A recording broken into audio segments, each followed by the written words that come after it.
Бүгінгі біздің сабағымыздың тақырыбы тарихи тұлғалар өмірі. Бүгін біз сабақта әртүрлі жанрдағы мәтіндерді жазу үшін құрылымын ескере отырып қарапайым жоспар құрамыз. Табу сөздердің қолданыс аясын түсініп ажырата білеміз. Ең бірінші суретке назар аударатын болсақ, тарихи тұлғаларды көріп отырмыз, Енді келесі тапсырма осы бойынша оқулықтағы 93-ші бетке назар аударамыз. 5-ші тапсырмадағы мәтін бойынша жоспар құрастырамыз.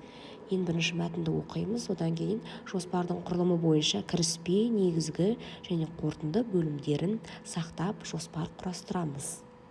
Келесі бізде табу сөз дегеніміз не? Жалпы халықтың наным сенімі, салт дәстүріне байланысты атын айтуға тыйым салынған сөздерді табу сөздер деп аталады.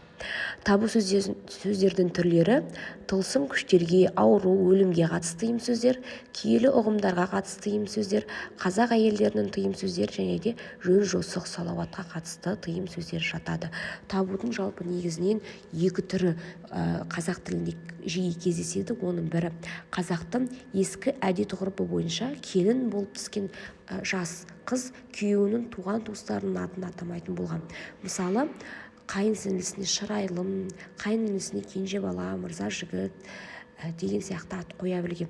Қазақ тіліндегі табудың енді бір түрі қатал табиғи құбылыстарға, жыртқыш аңдар мен қауіпті жәндіктерге, түрлі ауруларға байланысты қалыптасқан. Осылардың атын атаса қауіп тудырады деген наным сеніммен оларға басқаша ат қоя білген. Мысалы, найзағайды жасыл, шешек ауруын қарасан, қасқырды ұлыма деп атаған. Келесі тапсырма: сөйлемдерді жазып, табу сөздердің астын сызамыз. Келесі тапсырмада мына сөздерден табу сөздерді теріп жазамыз.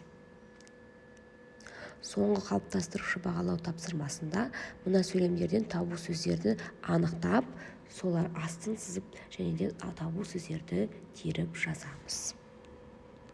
Тапсырма аяқталды.